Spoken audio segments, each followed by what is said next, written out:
Pois é, voltamos com o terceiro e último bloco dessa quarta-feira do seu Boletim do Esporte. O Fernando lembrou no bloco anterior do escândalo que foi na época, né? Da Copa do Mundo na Argentina, em 78, quando houve aquele entendimento, né, que depois foi confessado por ex-jogadores da Argentina com o Peru. O Peru precisava de perder por uma diferença de 6 gols, né? E acabou perdendo por uma diferença de 6 gols para que o Brasil fosse eliminado, né? E tudo aquilo foi, na época, ninguém engoliu aquilo, a gente sabia que houve ali uma coisa, por interesse do próprio governo da Argentina, que deve ter pago muito bem, porque na época era um governo hostilizado pela juventude, principalmente, por todo mundo, em função de ser uma ditadura militar que consumiu com muita gente também. Então precisava ter aquela... a mesma coisa do Brasil em 70 também, embora a seleção brasileira fosse, para mim, a melhor seleção que eu já vi, entendeu? No futebol mundial, aquela seleção de 70, só os que estavam no banco poderiam talvez levantar o título, no banco de reservas, mas na época aquilo foi um alento para o presidente Garrastazu Médici, o Emílio Garrastazu, né, que estava sendo acusado e depois, conforme ficou comprovado, foi um período mais violento da ditadura militar, entendeu? E ele se dizia torcedor apaixonado do Grêmio porto-alegrense. E a própria seleção viveu momentos conturbados antes da Copa ser iniciada, até com relação a problemas com o técnico João Saldanha. Que foi quem chamou o grupo, né? Que depois foi substituído pelo Zagallo. Pelo Zagallo, exatamente. Houve até cortes de alguns jogadores. Cortes de alguns jogadores. O presidente da República, ele queria, inclusive, todo mundo sabe, que o Dario, da Maravilha, né, fosse o titular do ataque da seleção, né, e João Saldanha, não vou convocar, não vou fazer... Então, você manda no seu ministério, na seleção brasileira, manda eu. Manda, exatamente. É terrível, né? Comentarista que o Brasil inteiro consagrou. Que o Brasil inteiro consagrou. De saudosa memória, o João Saldanha, botafoguense, né, e tal, aquela coisa toda. Bom, mas o que a gente pode esperar da seleção finalmente amanhã, meu caro Fernando Antônio? Uma seleção que pelo menos tenha espírito de competitividade, porque vai enfrentar uma seleção bem entrosada, vai enfrentar um público entusiasmado. E como nós falamos no bloco anterior e durante a programação de ontem, nós não apresentamos ainda um entrosamento compatível com a história da seleção brasileira.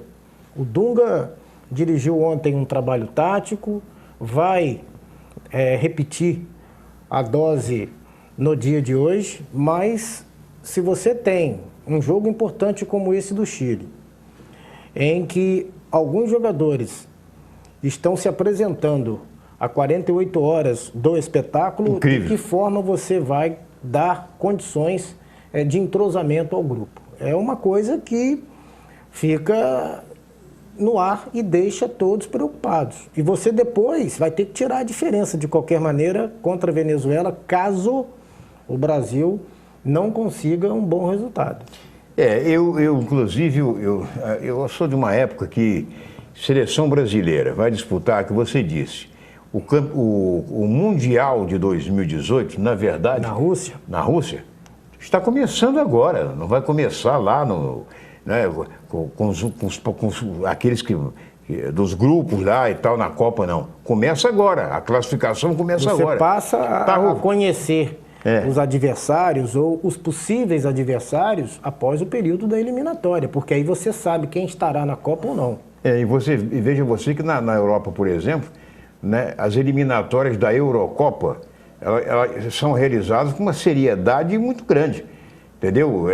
Ainda vai acontecer a Eurocopa em si, né, mas as eliminatórias têm uma importância muito grande para nas semanas que acontecem os jogos da Eurocopa, não tem jogos nos campeonatos dos países, entendeu? A coisa funciona assim. Agora, o que você falou, jogadores se apresentarem com 3 dias, 2 dias, não é?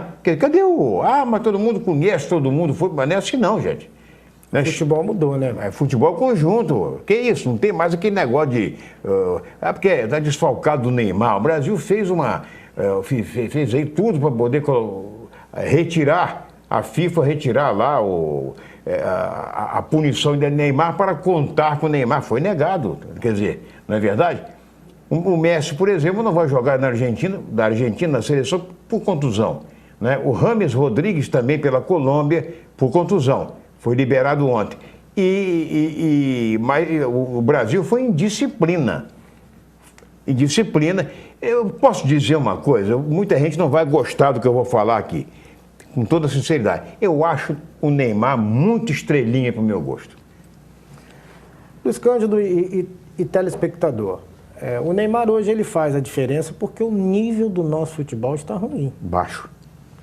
Para quem viu Rivelino jogar, Zico jogar, Gerson jogar, Tostão jogar, você quando olha o Neymar, tudo bem, é uma outra época, é uma outra situação. Mas o padrão de diferença está ligado ao fato de você hoje não ter mais ninguém que venha fazer a diferença. Você acha que ele vai escalar Ricardo Oliveira no início do jogo? Um jogador de 30 e tantos anos, mas que é artilheiro do brasileiro. Se ele convocou e no momento é o atleta que no Brasil apresenta o melhor resultado a nível de condicionamento físico e de boa conduta técnica, tanto é que vem fazendo muitos gols, eu acredito que não deixa de ser uma boa opção. Mas ocorre o seguinte, a própria mídia... Ele só convocou porque aquele menino contundiu-se e não pôde se apresentar. O que é o xodó do Dunga? Me fugiu da memória. Delfino, Rufino, ninguém sabe que é um desconhecido. Mas acontece o seguinte, independente, a própria mídia, ela está curiosa, o Firmino, ela está curiosa porque ela não viu ainda a seleção brasileira, a que vai enfrentar o Chile, em nenhum treinamento ser formada. Com certeza. Não viu. Eu pergunto, qual é a provável formação? Ninguém sabe. Ninguém sabe. É verdade. Antes você sabia de cor e salteado, hoje você não sabe. Com certeza. Então, a gente passa a ter essa preocupação porque, a essa altura, a seleção já deveria estar definida, já deveria ter o seu padrão de jogo definido. Inclusive, na própria Europa, já há alguns aplicativos de bolsas de apostas em que há quem tenha dúvida de que a seleção brasileira estará na Rússia em 2018. Com todo o respaldo que a seleção tem de ter sido a única a disputar todas as Copas, mas já existe uma certa desconfiança. Pois é, vamos aguardar então o que nós vamos ter, o que nos será apresentado pela seleção brasileira amanhã, na sua estreia nas eliminatórias do Mundial de 2018. Aqui quando a seleção entrar em campo, nós vamos ver. Agora, aqui já entrou o Fabinho, chamada entrada silenciosa. Né? Pois é. Fernandinho, um abraço, vamos aguardar. Um grande abraço. Né? E na sexta-feira, na segunda, você estará com a gente aqui comentando a seleção brasileira. Combinado? Combinado. Um abraço a todos, minha gente. Obrigado pelo carinho da audiência e até amanhã, se Deus quiser.